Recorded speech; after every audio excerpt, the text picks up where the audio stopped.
Papakita ko po lahat ng school supplies ko sa inyo. Ito po pala yung bag ko. Tapos, katanggal ko lang po yung dito.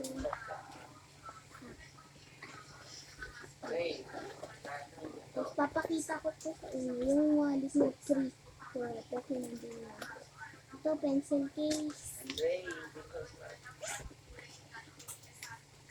Ito, mga marker. Tapos, correction tape. Tapos, ball pen. Ayan, pakasaraya.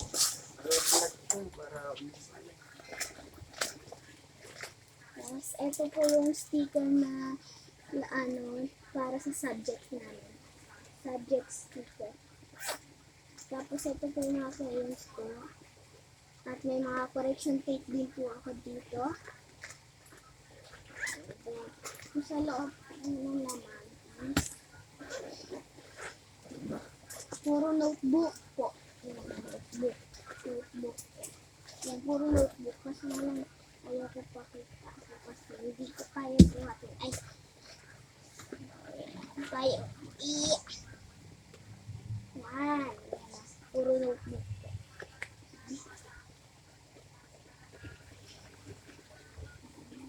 Yak, bigat.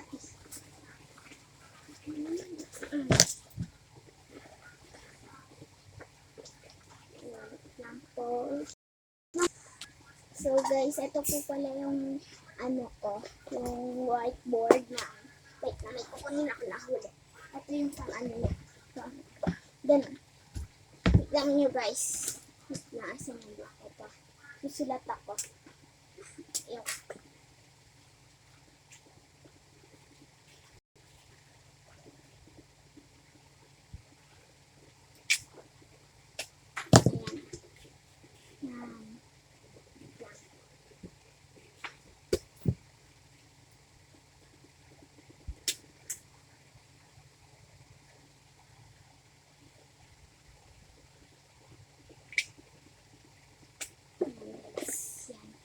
Yung pangalan ko, Friends and Gray.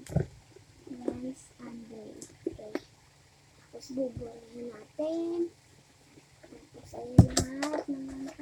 Tapos may papel po ako dito. Tignan niyo po yung laman ng loob ng bag ko. Yan. Ang ibulunod po kasi.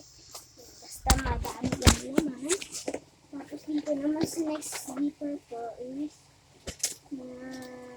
pencil case din po yan. Lahat ng ball pen. Yan.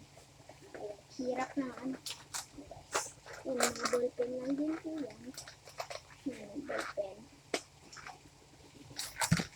Tapos, ito po yung tumbler ko. Galing sa DIY. And then, ito po yung lunch bag ko. May laman na lunch bag. So, eto na nga, pinagupit ko na nga yung buhok ko.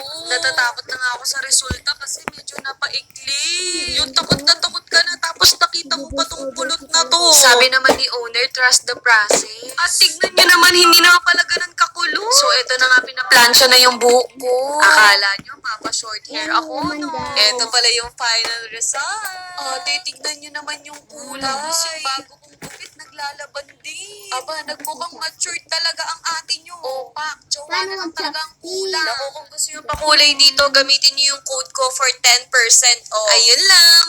Opening ng Mystery Dumpling na pangalawang dumpling. Hi guys! For today's video, kasi kuko mo lang to talaga. Grabe!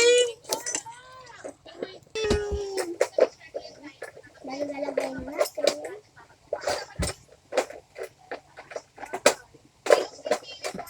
Ay!